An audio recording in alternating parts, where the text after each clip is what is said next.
All right, let's talk about training masks. I will get back to this one. I just got done working out, and so this is actually fresh in my mind, the experience with this Vent training mask. But we'll go over sort of the different options that you have available when it comes to training masks or masks in general and the training environment. So, real quick, going over some fundamentals.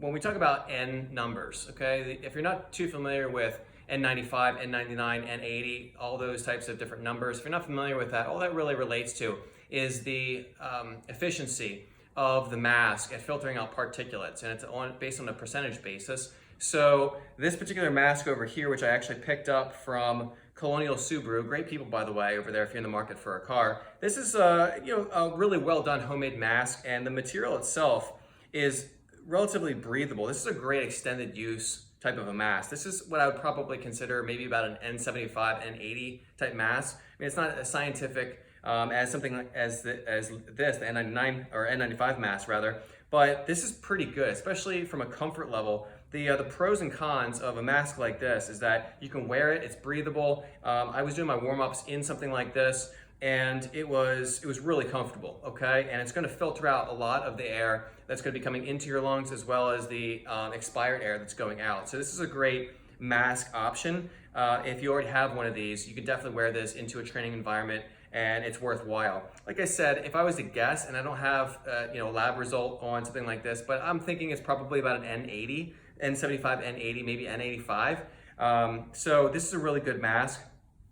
The N95 mask is a standard mask, okay? This one has a respirator on the front, which doesn't filter out much on the way out, but it does filter on the way in. So this is going to filter 95% of the particulates down to 0.1 microns, okay? And so the COVID-19 is 0.12 microns. So this is gonna filter out 95% of those particulates and other pollutants and things of that nature. So this is sort of a standard in construction and medical use. So this one in particular, because of the way that it's made, the materials, it's extremely uncomfortable. If you've never worn something like this in a training environment, it is really uncomfortable, and I definitely would not recommend something like this, even though it is going to be more efficient at filtering out particulates. I just don't think that it's going to be realistic. I think that you're going to get a little bit of a claustrophobic feeling.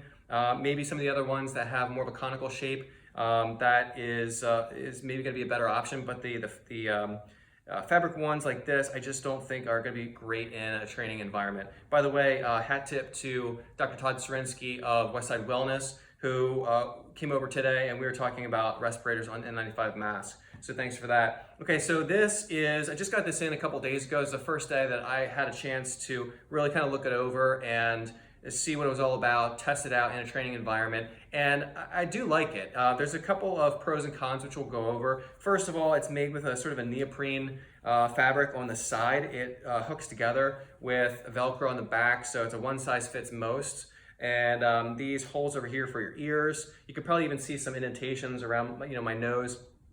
That is from this molded piece right here, and you can kind of see this. It goes right over, has a real good seal, good fit, and this is an example of sort of a combination piece of equipment.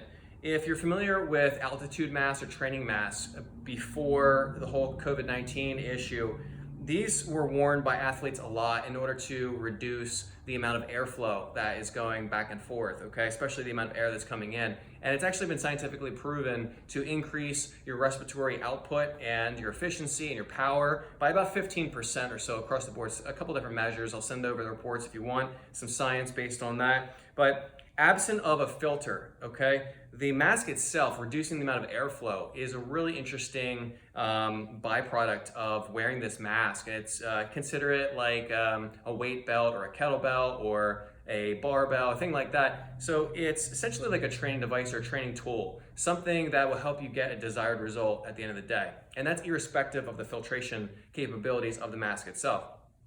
That being said, so that's one area where I actually kind of like it from a training perspective. You can actually dial in the amount of airflow that is coming into this mask with this little valve right here. Okay. Now you take this cap off, and it will produce here, you can kind of see this. Now, these are the little valves where the air is going to be expelled from, and this right here is an activated carbon filter, okay? And that goes on top of here. These are, you can throw these away, okay? So they're disposable, they're not going to be washable. I talked to the company, and they said about 2 weeks or so, if you're going to be wearing them for about half an hour to 45 minutes a day, that's when you're going to want to change out the filter. But these activated carbon filters are actually really cool, and I looked at the report that came back from the lab. I asked for the lab results, of course. I'm kind of a nerd when it comes to that kind of stuff, and I can forward that along to you if you want.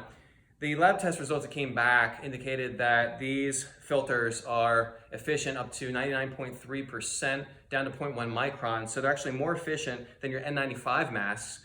So they would be roughly equivalent to an N99 mask that you would see, which is about as good as you're going to get if properly, put in there, obviously. So I saw these as a really good tool for an indoor training environment, especially for outdoors.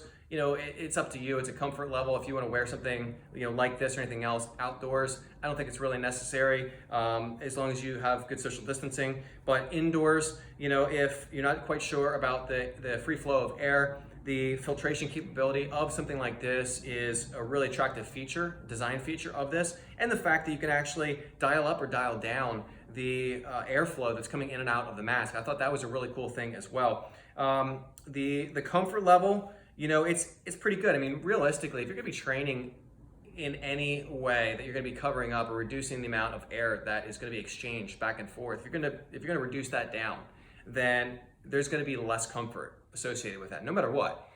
So I think that's one thing to know going in, is that you're not gonna get anything unless there's gonna be a tank with air and a full face covering so that you're gonna get free flow exchange of air, just like you would without a mask.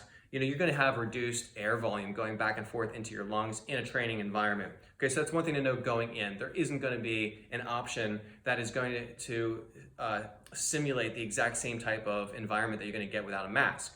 That being said, I do think that if you take a couple of extra seconds, 5, 10 seconds, 20 seconds to catch your breath, you are going to be able to recover, and you don't get the claustrophobic feeling with something like this. I would get a claustrophobic feeling with something like this, however. So I think that it's a cool device. And the one con that I would have, which I think is a small thing, is that this plastic piece that goes over top, I think they could probably design it a little bit better, maybe a little bit more elegant, that would snap on a little bit easier. The first time I tried to snap this on, it took me maybe 15 minutes and multiple tries to do it. Every time that I've done it ever since then, I've gotten a little bit better, so who knows, maybe I'll get the hang of it pretty soon. But I thought that was kind of a pain. And even like just the way that it sits on the back of your head, I thought that it's pretty good, pretty good. Out of a scale of 1 to 10, I'd probably give it a 7, okay? So it's not perfect, it'll kind of ride down, maybe sit on your ears a little bit. I have